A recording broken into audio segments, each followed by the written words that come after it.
Vous est-il déjà arrivé de sentir une forte odeur de cigarette alors que personne ne fume autour de vous? Ou pire encore, percevoir cette odeur chez vous, dans une voiture fermée ou même dans vos rêves. Cela peut sembler être un simple tour de votre imagination, mais que diriez-vous si cela avait en réalité une signification spirituelle? Ressentir l'odeur du tabac sans aucun contact direct avec des fumeurs peut être lié à des influences spirituelles associées à l'addiction et aux malédictions générationnelles. Certaines personnes perçoivent cette odeur de manière persistante, sans explication logique, et ne réalisent pas qu'il pourrait s'agir d'un avertissement. Souvent, cette manifestation indique un besoin de prière et de délivrance, surtout si des antécédents de dépendance existent dans la famille. Mais comment savoir si cela est réellement un signe spirituel et non un simple détail insignifiant du quotidien? Cela nous mène à une question encore plus profonde. Les influences spirituelles dans les rêves et les environnements. Vous est-il déjà arrivé de ressentir qu'un lieu dégage une atmosphère étrange, sans pouvoir l'expliquer? Sentir une odeur de cigarette de manière inattendue peut être l'un de ces signes. Dans certains cas, cela indique que des influences spirituelles sont à l'œuvre dans un endroit ou dans la vie de quelqu'un de proche. L'addiction, par exemple, ne se limite pas à une habitude physique, mais peut avoir des racines spirituelles profondes, affectant des familles entières sur plusieurs générations. Si cette odeur revient fréquemment, notamment lors de moments de prière ou lorsque vous vous rapprochez davantage de Dieu, cela peut être un signal d'alerte appelant à l'intercession. Par ailleurs, ces influences ne se limitent pas au lieu physique, de nombreuses personnes rapportent sentir une odeur de cigarette jusque dans leurs rêves, ce qui pourrait signifier qu'une bataille spirituelle est en cours. Mais alors, existe-t-il une manière de briser ce cycle et de restaurer l'équilibre spirituel? Rêver d'être emprisonné peut indiquer des blocages spirituels. Avez-vous déjà fait ce rêve angoissant où vous essayez de courir, mais vos pieds semblent collés au sol? Ou encore, vous vous retrouvez enfermé dans un lieu clos, incapable d'en sortir, malgré tous vos efforts? Ces rêves ne sont pas uniquement des manifestations de l'inconscient, ils peuvent aussi révéler des blocages spirituels. Cette sensation d'emprisonnement dans un rêve reflète parfois des chaînes invisibles dans la vie réelle, des difficultés qui ne se résolvent jamais, des portes qui restent toujours fermées, des cycles répétitifs d'échecs ou des addictions qui se perpétuent sur plusieurs générations.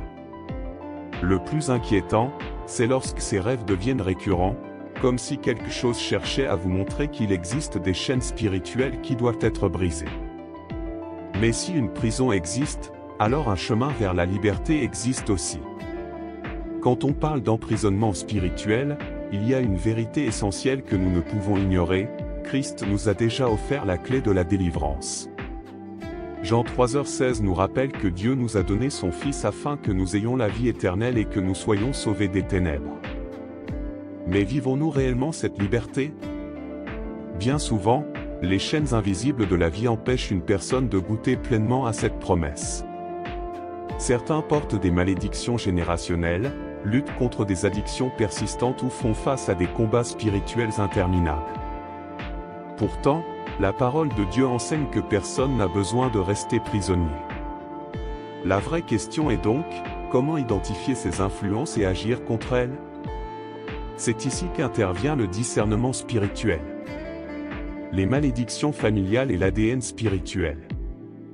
Avez-vous remarqué comment certains schémas se répètent dans certaines familles? Des enfants qui tombent dans les mêmes addictions que leurs parents, des cycles d'échecs qui se répètent, des portes qui se ferment sans raison apparente. Cela peut aller bien au-delà d'une simple question génétique ou sociale. La Bible nous montre que les malédictions peuvent être transmises de génération en génération, tout comme les bénédictions peuvent être héritées. De la même manière que l'ADN physique porte des caractéristiques héritées, l'ADN spirituel peut porter des fardeaux qu'il faut briser.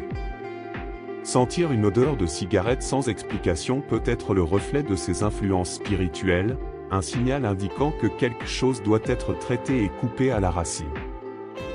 Mais si les malédictions peuvent être héritées, elles peuvent aussi être renversées. C'est précisément là que réside le pouvoir de la délivrance. Savez-vous faire la différence entre perception naturelle et perception spirituelle ? Tout ce qui se passe autour de nous n'a pas toujours une explication physique. Mais il est aussi essentiel de savoir distinguer ce qui est simplement naturel de ce qui cache une signification spirituelle. Sentir une odeur de cigarette sans raison apparente peut sembler anodin, mais lorsque cela devient récurrent et qu'aucune cause logique ne peut l'expliquer, cela peut être un signal d'alerte. Si une personne s'est trouvée dans un endroit où quelqu'un fumait, l'odeur peut s'être imprégnée dans ses vêtements ou ses cheveux. Mais qu'en est-il lorsque cela survient soudainement, à plusieurs reprises, notamment lors de moments de prière ou dans les rêves? C'est à ce moment-là que nous devons exercer le discernement spirituel pour comprendre ce que Dieu veut nous révéler. Après tout, si quelque chose persiste sans explication, c'est qu'il doit être traité spirituellement. Prière pour briser les malédictions. S'il existe une chose capable de briser toute barrière spirituelle, c'est bien la prière.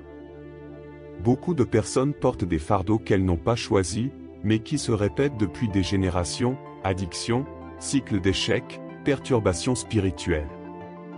Tout cela peut être rompu par une vie de prière. Sentir une odeur de cigarette peut être le symptôme d'une influence spirituelle qui doit être affrontée.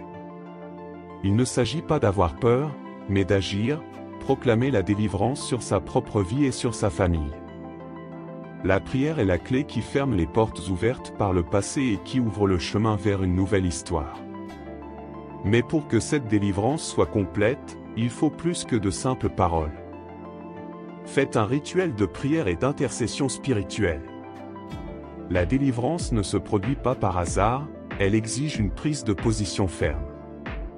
Lorsqu'il y a des signes d'influence spirituelle, il faut agir avec autorité dans la prière. La première étape est de reconnaître qu'il y a quelque chose à traiter.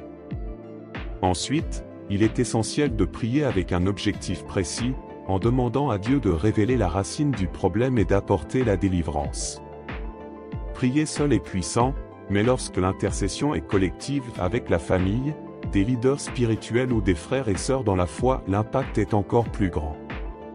Proclamer la parole, consacrer son foyer, oindre les portes et les fenêtres sont des actions concrètes qui peuvent renforcer cette bataille spirituelle. Car au final, celui qui cherche la délivrance doit être prêt à se positionner spirituellement et à rester ferme dans la foi. Et maintenant, que vas-tu faire? Si tu es arrivé jusqu'ici, tu as compris que sentir une odeur de cigarette sans raison logique ou être piégé dans un rêve peut être bien plus qu'une simple coïncidence.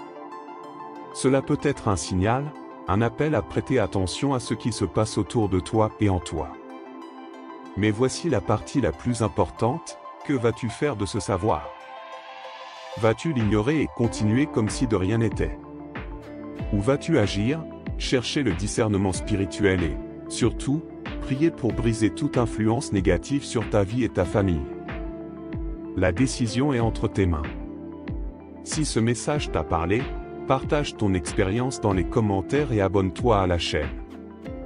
Ici, tu trouveras des réponses aux questions que peu osent poser. Active les notifications pour continuer à apprendre et à fortifier ta vie spirituelle.